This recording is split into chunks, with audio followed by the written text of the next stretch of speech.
Haleluya. Haleluya. Seperti gadis yang dilepaskan tadi, karena dia sayang sama tuannya, sukacita dia, saudaraku.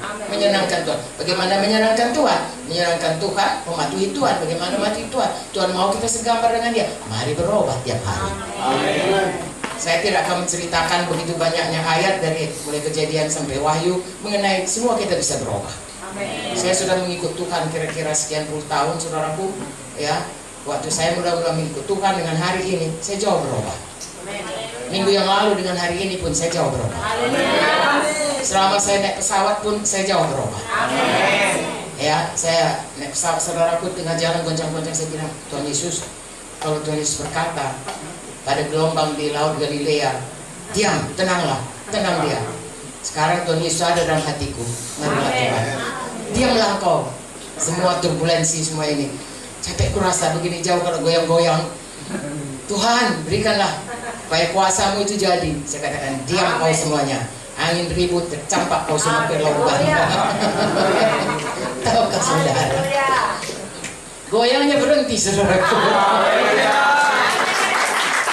Dan saya makin berubah, makin sayang sama Tuhan. Amin. Saya bilang, Tuhan, tidak ada satupun yang Engkau tidak berikan yang terbaik untuk kami. Terima kasihlah Tuhan. Ajarilah saya untuk lebih lagi ya mengasihimu. Jadi tiap hari kita berubah. Amin. Amin. Dan satu lagi, kita diberi kuasa, saudaraku. Kalau dulu kita, kalau orang Medan bilang ditokoh-tokohi ya. Apa itu? Ditipu-tipu. Beta tipu-tipu. Ditipu-tipu ya sama setan, karena dia memang penipu. Sehingga kita merasa kita tidak punya kemampuan, tidak sanggup untuk melawan keadaan yang menimpa kita, atau melawan dosa, atau melawan segala sesuatu yang dibawa di dunia ini, masih di bawah dosa, bawah kutuk dosa, dan di bawah perhambaan setan. Kita rasa kita tidak mampu, padahal firman Tuhan berkata kita dipulihkan, bahkan kita bisa mengusir setan. Amin. Kalau kami di daerah Karo, saudaraku, ada namanya di sana begu ganjang, ya, takut semuanya. Begu ganjang itu, begu itu artinya hantu. Ya, ganjang itu tinggi, jadi mereka bilang kalau nampak dia tinggi, anak-anak pun takut, saudaraku. Orang tua pun takut, apalagi anak-anak. Tapi, saudaraku, di dalam Yesus kita punya kuasa mengusir setan. Sekarang bukan anak-anak Tuhan yang takut sama begu ganjang yang takut.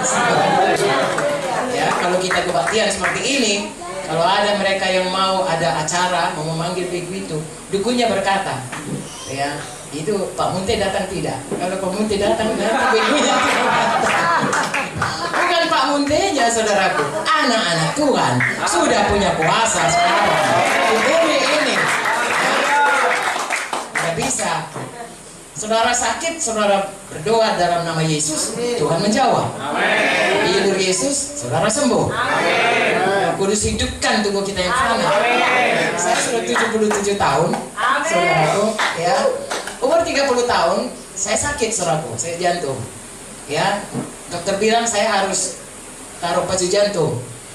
Bayangkan, sudah 47 tahun yang lalu ya. Tidak pernah itu dipasang, saudaraku. Saya masih sehat sampai sekarang. Saya bersyukur. Kenapa? Karena Yesus berikan kuasa. Kuasa Yesus bekerja dalam kita. Haleluya.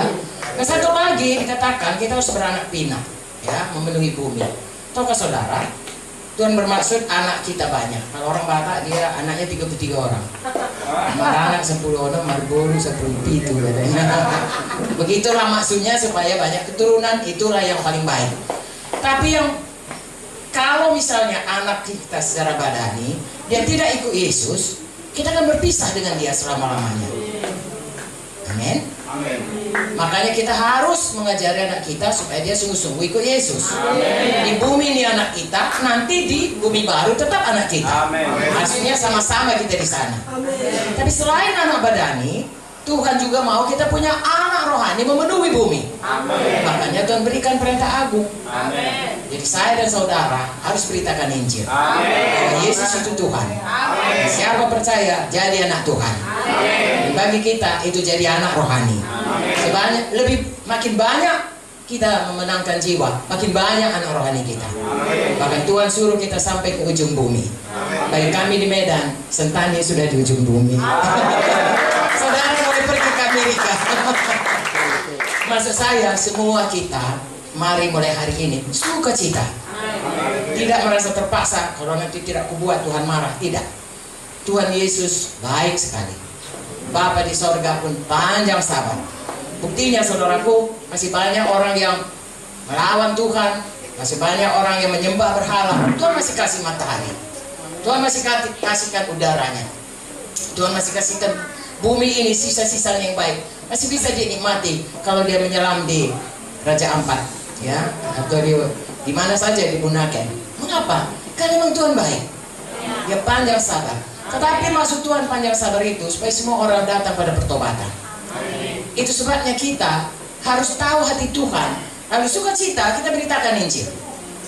Bukan terpaksa, nanti kalau nggak aku beritakan nanti marah pendeta. Bukan, ya. Atau marah Tuhan tidak dikasihnya kok. Bukan. Karena kita sayang sama Tuhan. Dia sudah lebih dulu selamatkan kita, dan kita sudah merasakan betapa baiknya Tuhan itu. Sekarang seperti cerita yang pertama tadi, kita sudah dibebaskan Tuhan. Mari kita mengasihi Tuhan. Mari kita layani Dia dengan sukacita. Seluruh hidup kita untuk menyenangkan Tuhan. Kalau Pak Pendeta bilang, ayo kita menginjil, mari menginjil. Kalau Bapak Pendeta, karena dia pemimpin kita, berkata, mari kita semuanya mengunjungi, mari mengunjungi. Mengapa? Karena jiwa-jiwa yang sakit, jiwa-jiwa yang perlu dilayani, tidak ada yang tahu jalan keluar, tidak ada tahu bagaimana Yesus bisa menolong kalau kita tidak datang kepadanya. Haleluya. Makanya kita datang. Ya, kalau Pak Munte suka menyanyi begini, kalau orang lain ditolong, saya juga. Ya, pada saudara pun, kalau saya sampai 77 tahun bisa ditolong, saudara pun bisa ditolong. Tapi saya harus bersaksi kepada saudara. Saudara juga bersaksi kepada orang lain.